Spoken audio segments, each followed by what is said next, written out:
Mungkin nanti di game yang kedua karena kebetulan Altriga di away team, mereka bisa memanfaatkan bagaimana mencari first pick. Karena kebetulan first pick mereka lebih tinggi untuk 66,60%. Jadi dengan adanya second pick mereka lebih sulit untuk memberikan surprise karena kita tahu untuk full hero dari Altriga season ini itu yang bisa terendah, minim ya, sangat minim sekali. Tapi berbeda dengan RRQ Hoshi yang balik banget dengan mau kiri, mau kanan, mau merah, mau biru, mau dia, terserah yang penting ya dia tetap konsisten. Antara 3 dan PTR aja tadi itu ya, di antara dua tim itu ada yang kita loh. Nah itu di firstnya atau di secondnya. Ya bisa dibilang yang memang lebih ready ya untuk berada di second pick atau bahkan di first pick-nya. Jadi kayak gak ada masalah pokoknya mau di range atau blue side, mereka bakal coba untuk memberikan draft terbaiknya. Yap. Alright, dan kita akan langsung melihat pastinya di draft benefitnya untuk blue side kali dihuni oleh Alter Ego dengan langsung menutup ke arah Jushin, Roger dan juga Hylos. Sementara dijawab dengan arah Hiroshi, Chip, Fanny, dan Lee. Ini membuka Denizasi dan Soviet. Wow. Speak. Oh, kayak kemarin sempat ada statement juga. Ya itu dia, Soviet dan Nino itu kuat banget. Power banget dan di first pick juga. Apakah memang ini adalah jawaban yang tepat karena ini langsung membuka XP laner loh untuk first pick-nya. Dengan Mobius kita tahu sendiri, dia bisa menjadi salah satu garda terdepan untuk menahan semua damage yang bisa diberikan, tapi Khalid akan langsung menjadi jawaban. Dengan adanya Chrono Dash, berarti menandakan kalau misalkan Skyward akan memiliki high mobility damage, dan apalagi dengan burst damage yang menjadi kelemahan dari Mobius itu sendiri dan Ruby. Nah, Minggu lalu kombinasi antara Ruby dan juga Harit gak pecah loh. iya, dan Ruby ini dok, itu bahkan di beberapa tim kayak sempat nge-respect parah. Tapi untuk sekarang udah lepaskan. Oke, memberikan mungkin sekarang Nolan perebutan dari Assassin Power. Apakah yakin dengan Nolan ketika ada Ruby? Hayabusa. Itu pertanyaannya. Karena untuk hidup ya, dia tuh bukan sekedar kayak pemain Ruby yang pada umumnya. Kalau kita ngomongin hidup, dia tuh punya kesabaran yang benar-benar luar biasa. Dia biasanya kalau lawan Assassin ini kan Hayabusa. Hayabusa itu pernah jadi korban. Dia buat Shadow baru dia keluarin tuh Donor Walking. Dia nggak pernah ngeluarin Donor Walking-nya selama nggak ada Assassin di sekitarnya. Jadi awareness-nya, kepekaan dia dan responnya dia tuh benar-benar bisa dibilang kayak kurang dari sepersekian detik. Dan efektivitas dari penggunaan skillnya berarti Prof ya. Emang benar-benar bisa nih. Oke. Ketemu juga tuh untuk Zas dan Hayabusa-nya. Yap. Bagaimana mungkin pemilihan dari grafiknya Altrigo ya berfokus sama yang memiliki damage terlebih dahulu di early game. Dan apa yang akan dipertemukan dengan Hayabusa ya di jungle untuk RRQ. Ketika Alpha lah Yang lebih stabil. cukup aman dan stabil kali ini akan dipegang oleh Sujin. Daripada dibiarkan nanti fighternya kan dan habis, itu lebih baik bermain dengan tipikal hero yang bisa sustain dalam teammate jangka panjang. Apalagi untuk memakan Mobius juga, root damage dari Alpha ini bisa menjadi senjata utama. Ya, apalagi kalau war action sudah jadi, 6 stack, ada tambah root damage lagi, Beta juga memberikan root damage. Semuanya bisa menonton bagaimana Mobius di depan. Yap.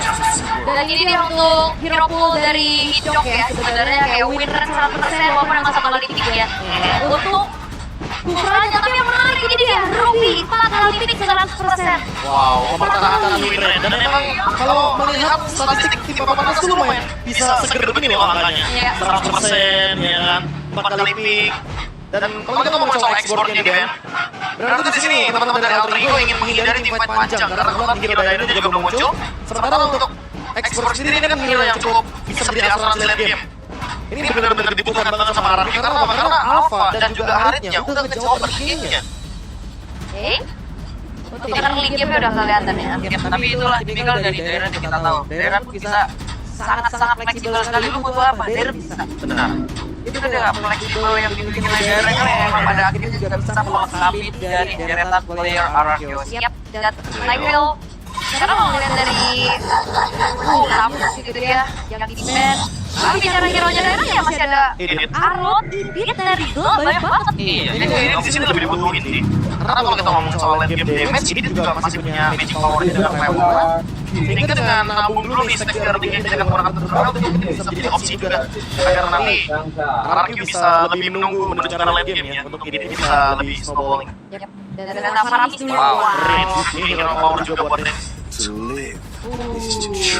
Ramis fight panjang, hero-hero dengan adanya ya bisa bilang melee range. Ya, menjawab Zas juga sih. Yep.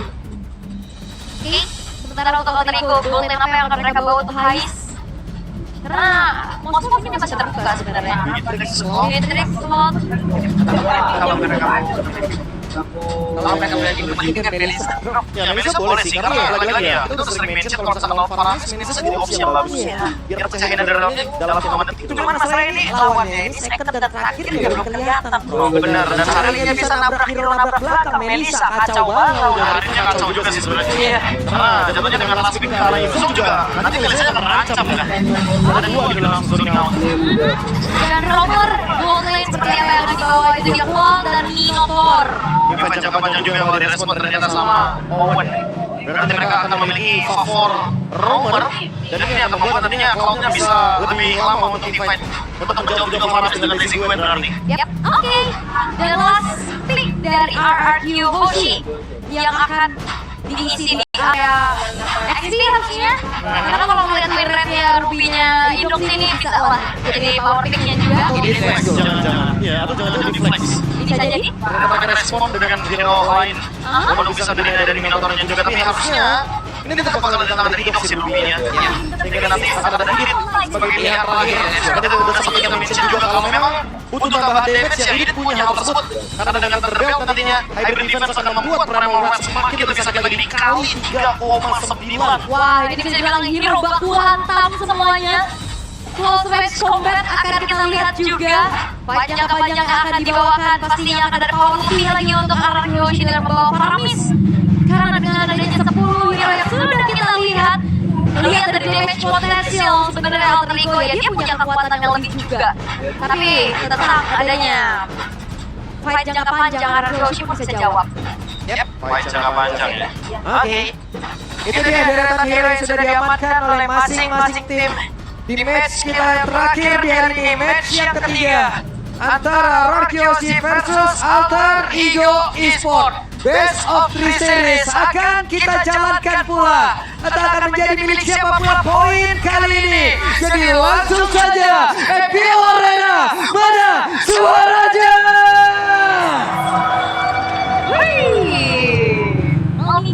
Malam minggu biasa. Penuh di full house. Epio Arena. Ya, ini rata-rata malam minggu sama malam batu lagu. Tapi ternyata berbeda nih, kalau dari tadi kita disuguhkan dengan adanya Battle of Assassin, bro. Kali ini, dengan bermain secara stabil, ada Alpha yang muncul di tangan Sujin. Ya seperti biasa ya, fighter lebih stabil untuk fight jangka panjang, jadi jawabannya adalah Alpha. Dengan true damage juga dia bisa dengan mudah ya untuk memulihkan bagaimana Nino yang memiliki Epophilus juga, ini durability-nya luar biasa, landing-nya pun agak sedikit stabil. Tapi untuk tim fight, tinggal pemilihan itemnya aja nih, apakah Nino akan langsung ke Thunderbelt atau dia ke War Axe dulu biar nanti dapetin spell fam ketika dia melakukan Infernal Action. Cukup berarti dipergerakan dari Riz dan sekarang langsung dilompati, begitu saja sedikit lagi tersisa Riz. Hampir saja. Cukup tenang ya, gak buru-buru juga untuk ngeluarin flickernya. Riz tahu kalkulasinya dia gak bakal tumbang secara mudah. Sementara dia dapat link, kali Skylar yang akan berhadapan dengan Hais. Perbedaan tipikal dari hero juga ini cukup mempengaruhi, sedangkan dari Emblem nih bro. Wilderness Blessing untuk Epophilus, berarti dia lebih sering promosi ke area river ya. Sementara berbeda dengan adanya Swift yang dimainkan sama Direct dan juga City. Karena nanti ketika dalam keadaan yang kritis, dia akan mendapatkan punya defense juga nih dari City-nya. Sementara bagian Hunter yang dibawakan juga sama Skylar agar nanti lebih mudah mendapatkan Holy Crystal. Kalau gimana pun Harit mau spike-nya dari Holy Crystal dan beda juga dengan Hais. Dia gak bawa dari sini, dia bawa Master Assassin untuk bisa lebih galak di landing-nya. Dia pede banget pastinya ya. Dia mau coba untuk menangin poke dari Skylar juga. Sementara bergerak ke top lane ini sudah mulai terjadi adanya keramaian, berbagi experience pastinya. Sekali lagi juga menunggu karakter pula yang pertama akan muncul. Oke, tapi seperti tadi ada pergerakan terlebih dahulu oleh pemain dari Argos. Walaupun mereka belum level 4, tapi setidaknya turtle yang pertama itulah yang mendongkrak mereka. Dan ini mematahkan juga dari first turtle rate milik Nile. Ya, karena Nile kebetulan pakai Hayabusa ya, jadi nggak bisa buru-buru juga untuk bisa mendapatkan kontes di area turtle-nya. 3-man move yang terlalu cepat menurutku, karena kita tahu juga bahwa power dari Roundtail dan juga Nino ini clear-nya lama. Decision yang dibuat dari RRQ sekian detik, mereka langsung respon dengan cepat. Wih, Pak Mulo. Saya sendirian bersama Alter Ego ya. Pak Pulung namanya Pak Pulung ya. Ayo Pak Pulung. Habis guys kabur. Bisa counter lagi. Tapi udah ya. Kita lagi melihat bagaimana sebenarnya masih terbilang cukup aman-aman aja nih. Belum ada agresivitas yang berarti ya. Mereka bermain secara objektif, terutama untuk Harari Worship. Iya, harus sih depannya. Karena mereka juga punya alpha juga ini jatuhnya untuk proses objektif bakal lebih kuat. Dan Haris juga di area bottom, jadi ingin memenangkan match up di hampir 3 lane yang berbeda. Apalagi pressure-nya gak lepas nih dari Skylar. Dia bahkan buka sama Moss dan Riz yang udah ready di sana untuk ngelakuin zone out. Oke, sepertinya cukup terkepung. Tinggal bagaimana nanti Maynard Yoshi akan mau melanjutkan atau tidak. Cukup aman lagi, nggak mau terlalu overcommit pastinya. Walaupun tadi ada beberapa research yang terlihat juga ya dari skornya. Dan sambil menunggu untuk nantinya mungkin bakal ada skirmish lagi. Bergerak ke arah bawah ternyata treatment move yang dilakukan Harari Worship ini ada di mana? Ya dia, ciri khas dari Harari Worship bergerak dari triangle mid-lane-nya. Mereka akan selalu berjalan seperti ini untuk menguasai area river treatment move. Dia benar-benar gak lepas sama sekali. Sehingga membuat Alter Ego kayaknya harus berhati-hati dalam melakukan rotasi apalagi untuk Heist-nya. Yang benar-benar termakan di sana. Oke. Rondo. Trigger masih ada satu flicker yang dimiliki oleh Rondo. Cukup ada kayaknya match ini. Ini bu, mid. Ada? Bentar lagi. Soalnya mau tetap juga ke arah turtle-nya. Karena kalau ngeliat gameplay ini aku mengingatkan terhadap SRG bro. Dari Liverpool mereka kekuasaan banget. Jangan nanti itu jauh Gak mau kalah di area river. Tapi sekarang treatment move sama-sama dijauh sama Alter Ego. Oke, tapi sekarang pergerakan dari Nino mencoba untuk bisa mendorong langsung ke arah beberapa player tadi dan turtle-nya pun kembali masuk ke dalam pit-nya. Yap, masih ditarik ulur dulu tapi Jok akan mencari momen. Coba lihat Nino-nya menjadi orang terdepan, tapi sekarang udah ada pergerakan dimiliki oleh Nala. Karena dia balik lagi ke tempat berbeda di mana pergolakan di mana menjadi milik dari Alter Ego, tapi turtle-nya diamankan oleh LKLC. Malahan mereka mendapatkan 2 poin tambahan dan sekarang 3 player hilang. Oh, nice kelebihan. Berhasil untuk bisa mengejar ke arah Nile. Walaupun dirinya membawa keterpukulan yang didapatkan mahal. Oke, waktunya untuk Rondo merasakan akibatnya. Rondo pun lejat, Heist pun hilang. Wah, ini namanya bukan Rondel, Rontok nih sekarang ya. Wah, apalagi tadi Heist-nya datang ya, dia coba untuk buka Blazing Duet, tapi ternyata langsung di Spirit of Alpha dan Heist-nya harus terpicu. Dari segi Purify-nya plus, benar-benar damage-nya juga hilang. Oke, Spiral apanya tadi mengakibatkan Only Shop kali ini menjadi milik dari Suzuki tepat di depan dari Ini Nile. Suzuki benar-benar gak sayang sama Spirit of Alpha-nya. Dia tahu kalau cooldown dari Alpha ultimate-nya cuma 23, jadi dia spam terus ultimate-nya. Dan sekarang udah melihat adanya 2 gap level antara kedua belah jungler. Ini akan semakin sulit lagi. Dengan adanya Geralt of Dagger. Oke, ada pergerakan yang dimiliki oleh Dana juga. Dari Rondo sementara Nino juga ada di area tersebut guna bisa mendapatkan karena Dairon dan Dairon pun tumbang. Ini tugasnya kayaknya berkorban ya Geralt dimancing dan juga memakan beberapa resource yang dimiliki. Karena Dairon sebenarnya free banget. Ya, tapi cukup berbeda sih sama beberapa tim yang contohnya mungkin di X nanti di Tumbal ya. Dan ini nanti di X bakal menjadi damage soalnya. Berbeda dengan beberapa mungkin pemilihan di X kayak misalkan Barat atau mungkin contohnya kayak ekspor. Jadi ya, dengan nanti di late game, tentu Dairon akan semakin lebih kuat juga. Oke, dan kembali masih dan ada yang iri ini Bang Fix pasti. Makin iri orang lihat lu minggu kemarin ada, sekarang ada lagi lu ya. Iya. Apalagi kan dia punya dendam nih, loh. Dia senang banget nih dia. Kalian pengen ya ler 2 adrenalin. Nah, kalian bisa kunjungi juga channel official streamer Rebel ID ini. Play. Kaget. Langsung jaga sikap. Jaga sikap. Udah kunjungin ya lagi itu tempat ya. Jadi sekarang di area Delta terlalu seperti apa lagi pertempuran akan sekarang ini lewat dibanting begitu saja. Namun di tempat berbeda, Wito Torja mengeluarkan bidang kuri dan mereka kalau tetap di medan tersebut. Tapi dengan adanya Dewa dan ikut menyelamatkan semuanya hingga memanikan keadaan dan membuat pemain dari Alter Ego. Udah ada 2 player langsung lejap seketika Rondo diusir pulang. Yap, flicker dan trigger terlalu didapatkan dan bahkan orange bomb kali ini dan Rin. Wow, di tempat yang lain Ais. Dengan satu blazing saja pisahkan diri dan tapi down.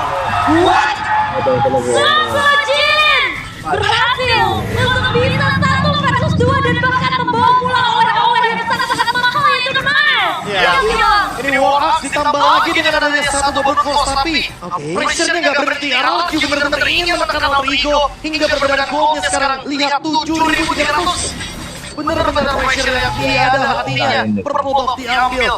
Nile ditumbangkan dan Setsujin dengan alfanya makin sulit untuk dikalahkan karena perbedaan level berbicara 13 banding 9. Wow, dan bahkan turret satu pun dari Araki Hoshi masih belum kena sentuh. Belum ada jawaban untuk Alter Ego dan ini dia Audience Prediction yang memang 8 arah Araki Hoshi, tapi dengan gameplay kayak gini yang dibawakan, ini masih jadi make sense. Ya wajar. Cukup meyakinkan juga dengan draftnya sih. Apalagi pemilihan Alpha ini yang sangat stabil. Kita tahu sendiri bagaimana power dia dalam kurun waktu yang mungkin di early sampai mid game itu benar-benar strong banget. Apalagi sekarang Setsujin dia cuma punya berforce, tapi dia punya Queen juga. Semakin sulit untuk Nile dan juga Heist mendeliver damage ke arah dari Setsujin, bahkan Konsil? hampir level 15. Dan Nidok sekarang offendernya connect tadi ke arah satu bayi. Akankah ini membuahkan hasil begitu optimal? Tapi masih ada Shadow Kill tadi dikeluarkan pula. Dan sekarang pertempurannya tepat terjadi di depan area defense yang dimiliki oleh pemain dari Alter Ego hingga membuat dua play dari Alter Ego tapi dan Rondel langsung menyusul begitu saja. Misalkan Awan dan juga Ais akan seperti apa lagi ceritanya, karenanya mereka berdua lah yang bisa nge-defense untuk kali ini. Oke, pasif-pasif dari base turret kali ini udah mulai di-trigger. Ternyata Council Play dan juga Shadow Kill. Bentar, 857. 857 bro. 857 tadi Setsujin mendapatkan level Level 15. Enggak dengan Nolan tapi dengan Alpha. Dan ini menjadi yang tercepat. Harusnya. 9-19. Ini 8 menit. Hai. Setsujin pulang dari King Empire, ternyata masuk ke ranah Kingdom dan ternyata malah menjadi salah satu jungler yang mendapatkan spotlight yang luar biasa. Sangat stabil sekali dengan alfanya dan tercepat untuk saat ini seharusnya untuk mendapatkan level 15. Ya, Wah, apakah Setsujin become king of the Jadi King Ujin gak sih? Wah, bisa jadi. Aha. Bisa jadi Karena King Ujin. ya ini gelar itu kita sematkan gitu Iya. loh. Dengan luar biasanya juga. Memang tidak lepas dari king-kingan nih. Iya, King emang. Empire ke King of the King. Ah, Nah kan. memang kalau sulung kayak gitu. Oh, tapi udah ada expert glove juga nih. Next item harusnya bakal ke Winter Crown. Oke. Biar nanti ketika dia Spear of Alpha menunggu Rince itu bisa ada waktu sedikit 2 detik spare time agar dalam keadaan frozen dia masih bisa di cover dengan adanya Nether Realm. Iya. Plus tadi di menitan 8 juga ya Prof ya. Satu best tarik kalian bagi bawah itu juga berhasil dihancurkan loh. Yap. Oke. Tapi ini bakal nunggu juga sih. Wave berjalan di arah bawah. Selagi wave tengah bakal coba untuk dikawal juga perlahan. Oke. Oke. Akan seperti apa lagi hasilnya, di mana sekarang Setsujin bergerak ke bagian bawah. Dairan mencari celah, siapa yang akan langsung dibanting di bagian atas. Nile masih berusaha untuk bisa menghilangkan karena satu wave, tapi Lordnya dan pertempuran kembali terpecah di dalam tersebut. Netherrealm belum bisa dikeluarkan sejauh ini, tapi barusan sudah bisa dikeluarkan dan base-nya terbuka dengan itu bebasnya hingga membuat pemain-pemain memiliki Alter Ego